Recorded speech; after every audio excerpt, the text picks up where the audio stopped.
Fala aí, eu sou o Luiz Otávio. Eu sou a Ana Cláudia, nós somos os dois faladores. E o tema de hoje é Cidade Invisível.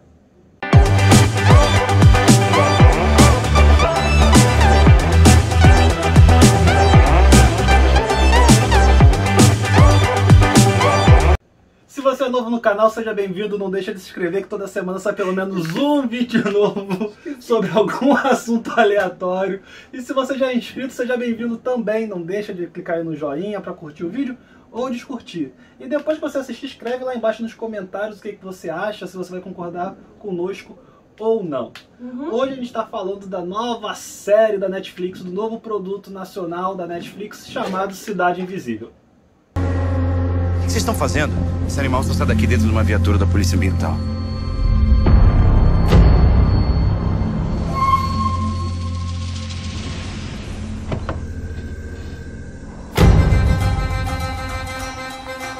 Eu tentei tirar ele de lá pra levar pro mar, só que apareceu um policial e eu... Ele viu. E aí, gente linda, já viram Cidade Invisível? Bom, nós já assistimos. Vamos contar pra vocês o que nós achamos. Bom, primeiro, a série tem como pano de fundo o folclore brasileiro. Não todos os elementos do folclore, mas alguns personagens. Porque uma coisa que eu gostaria de debater mais à frente é, afinal, o que realmente é do folclore nacional e o que não é. Porque de vez em quando eu vejo uns trocinhos que o povo fala, não, isso é folclore nacional. E peraí, isso daí tem tudo quanto é canto. Não, mas depende, porque assim, muito do nosso folclore, ele é importado, vem às vezes misturado de Portugal, vem da África e algumas coisas são originárias dos índios. Algumas coisas foram misturadas e depois deu esse elemento, esse personagem que a gente tem, essa entidade quase, né? E outros são puramente do imaginário indígena, enfim. Mas vamos falar então da série. É uma série de suspense da Netflix que tem um pano de fundo policial e usa a cidade do Rio de Janeiro como cenário, que eu achei muito legal, embora algumas pessoas critiquem. E deixa eu pôr o Otávio. E vai falar sobre natureza, floresta, mar, né? E sobre essas entidades que principalmente são entidades que estão de alguma forma ligadas a elementos da natureza. E aí você vai encontrar a Cuca, o Saci, a Yara, o Curupira, que vão interagir e vão estar, na verdade, de alguma forma integrados na sociedade carioca. E com seus poderes, ainda com as suas atividades, alguns inclusive até, e outros não, já estão afastados do elemento natural. E aí vai ter toda uma discussão, né? Todo um mistério envolvendo alguns assassinatos. E aí o personagem principal, que é um detetive, ele e a filha, na verdade, da Polícia Ambiental, exatamente, da Polícia Ambiental, ele vai então investigar algumas coisas que estão acontecendo naquele espaço que eles cuidam, que é uma floresta dentro do Rio de Janeiro. Na verdade, não é bem ele cuida, né? Ele vai pra lá porque é o papel dele, mas porque a Polícia Ambiental a família dele faz esse... Não, na verdade, assim, o policial ambiental tem esse trabalho realmente. Sim, mas a família dele, por uma situação específica, não, além disso, vai você ter tem uma ligação muito maior com aquela reserva. E com aquelas pessoas daquela comunidade. E aí vai acontecer uma determinada situação no primeiro episódio que vai fazer com que ele se preocupe, quase que não sai, né? Se preocupe muito mais com aquela comunidade específica dentro do trabalho dele. E aí eu já vou aproveitar para falar porque que eu acho que poderia ser em outro local. Eu entendo, eu acho que funcionou super bem a ideia de você fazer essa inserção das figuras do folclore nacional, como o Saci, a Cuca, o Curupira, a Yara, na cidade. Eu realmente acho que isso é muito legal. Só que assim, você tem cidade também em regiões que tem mais floresta. Assim, então você poderia ter aproveitado de alguma maneira para chamar atenção para a cultura do norte do país, por exemplo. Que você conseguiria fazer essa mistura e você tiraria daqui do Rio de Janeiro, da onde costuma acontecer a maior parte dessas produções, que ou é Rio de Janeiro ou é São Paulo. Mas acho que assim, eu não acho que não atrapalha, tá? Eu não acho que isso atrapalhe a série. Algumas situações, então, como eles colocam que algumas dessas entidades vão se integrar na sociedade, mas assim, vão se integrar com o submundo da sociedade, não são figuras que você vai encontrar na alta sociedade. Você vai encontrar muito na pelo Lapa. contrário, tu vai encontrar em lugares estranhos. Você vai encontrar ali não é na Lapa em si, é em lugares estranhos. Não, bem da Lapa. em regiões assim, mais pobres da cidade. Na verdade, assim, não fica nem se falando muito que é Rio de Janeiro. É uma cidade que tem uma floresta, que tem uma praia. Então, assim, e claro, as paisagens você vê que é o Rio de Janeiro. Não, eles falam que tá na Lapa. E assim, no e além do mais, você tem essa maravilha que é a nossa cidade, em que você tem uma cidade super urbana, com lindas praias, com todo esse litoral, com lagoa, com rio, com uma floresta urbana, uma das maiores do mundo, né? Então, eles exploram isso. Mas você poderia fazer uma locação em qualquer cidade do Brasil, tem muitas cidades litorâneas que também tem um pedacinho de Mata Atlântica ali, que tem uma região, ou ainda você podia ter feito em Manaus, realmente, mas a ideia realmente era trazer isso para o Rio de Janeiro. E não sei se por uma questão de custo, de locação, de você ter uma facilidade no Rio de Janeiro, mas você vê.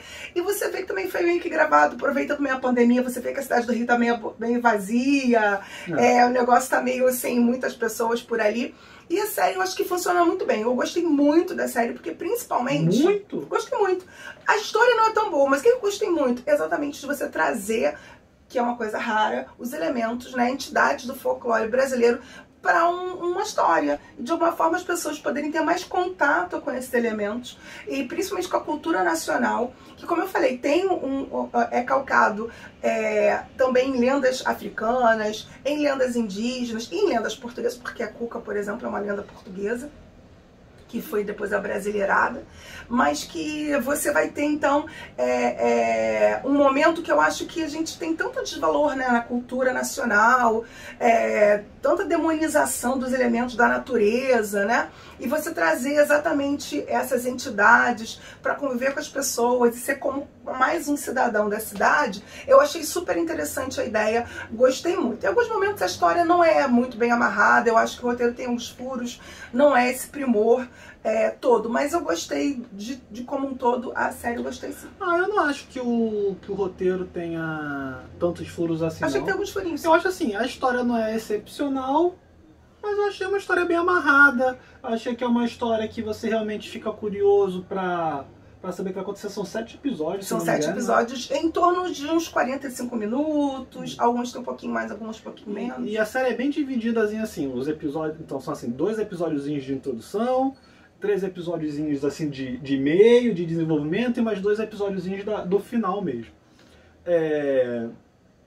E eu acho Os efeitos especiais, às vezes, deixam a desejar, mas eles encontram saídas muito criativas para o baixo custo da produção. Eu discordo de você. Eu não acho que tenha sido um baixo custo. Eu não sei de cabeça. Não sei, mas assim, eu acho que você botar um efeito especial, ou usar mais efeitos ali, você teria um custo. Por exemplo, não vai dar spoiler, eu não posso falar um momento ali que eu achei que faltou um efeito, eles só botaram um efeito sonoro, para dar uma noção de que uma entidade saiu de uma pessoa e entrou na outra. Foi puramente um efeito sonoro. Mas você vê que são saídas criativas, funcionam, dão certo. O cabelo do Curupira, pra mim, tá perfeito. Tá muito legal. E você fazer uma pessoa com cabelo de fogo...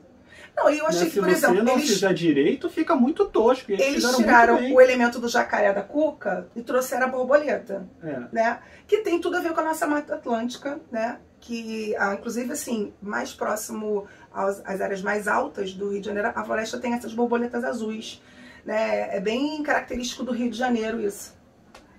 Porque eu adoro borboleta. Não, tudo bem, pode continuar. Na verdade, quanto mais você vai chegando no alto aqui das serras do Rio, você encontra mais as borboletas azuis. É difícil você encontrar elas por aqui. Você encontra mais aquelas amarelinhas, aliás, as azuis são mais difíceis de você encontrar. E às vezes é a mariposa, né? Essa borboleta azul, ela tem um outro lado que parece uma mariposa. Ela é dupla face. Olha só, hein? Que beleza! Dupla face. Então tá. De um lado ela é toda azul, por isso, e outra ela fica daquela cor até para poder se misturar no... Mimetismo. Exatamente. Se misturar, porque ela fica bem com as cores ali, daquelas coisas assim, meio marrons, tons marrons da floresta.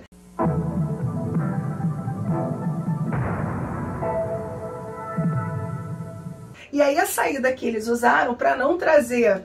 Que eu achei até que foi uma saída boa, porque iam começar aquelas coisas dos memes e da ridicularização da coisa de tomar vacina vai virar jacaré.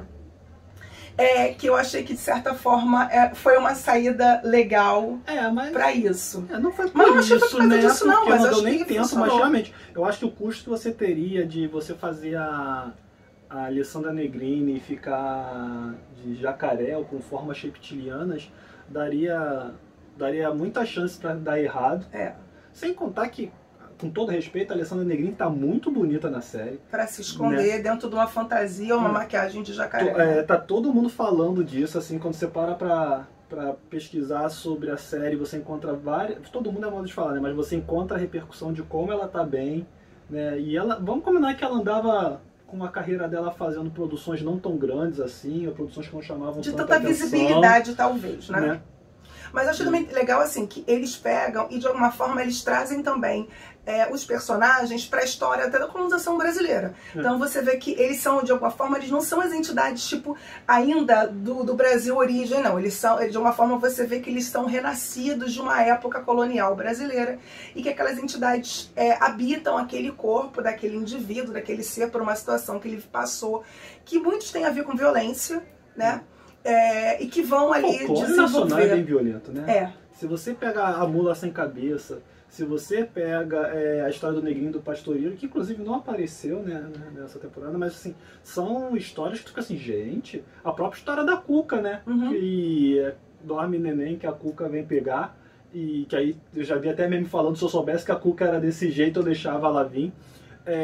O folclore nacional, as histórias de antigamente, porque não é só folclore nacional, se você pega também as histórias que a Disney adaptou, elas têm uma violência muito grande, porque tem toda uma questão de servirem pedagogicamente, de exemplo. E eles, eu acho que eles conseguem retratar isso bem na série, assim, quando mostra a história do Saci, tu fica assim, gente... Uma coisa que eu achei legal, assim, também a história fecha, tá? A história tem fecho. Não fica um gancho para uma outra temporada, embora eu acho que seja plenamente possível você continuar com aquele núcleo, inserindo novos personagens, novas histórias, novas situações, plenamente possível e plausível dentro daquele universo que foi criado. O universo tá rico, os atores estão muito bem. Eu não gosto muito do ator que faz o Pigozzi? O Pigozzi, não gosto muito dele, não. Achei ele um pouquinho, às vezes, canastrão. Mas acho que a grande parte do elenco vende. A garotinha também, que é a Luna, filha dele, vende o personagem. Ela consegue fazer realmente que você se interesse pelo que está acontecendo com ela, passa realmente uma realidade para você e fecha a história. A gente não quer dar spoiler, mas você assistindo, você vai ver que a história fechou. Se eles não quiserem continuar, você vai dormir tranquilo sentindo, é uma história que tem fim. Mas, ao mesmo tempo, existe um pequeno ganchozinho, né? Tá lá pronto, assim. No final, se eles quiserem trazer uma continuação com novas situações. E aí, de novo, claro, discutindo a questão das ocupações, da natureza, do uso do espaço, da gentrificação, né? Que isso tem tudo a ver com a nossa cidade, com muitas cidades do mundo, e como é que você vai dividir esse espaço com natureza, população mais pobre, e ao mesmo tempo a expansão, o progresso, né? O empresário ganancioso. Enfim, tem tudo isso na trama, as pessoas de uma forma sendo usadas, isso eu achei bem construído, bem legal.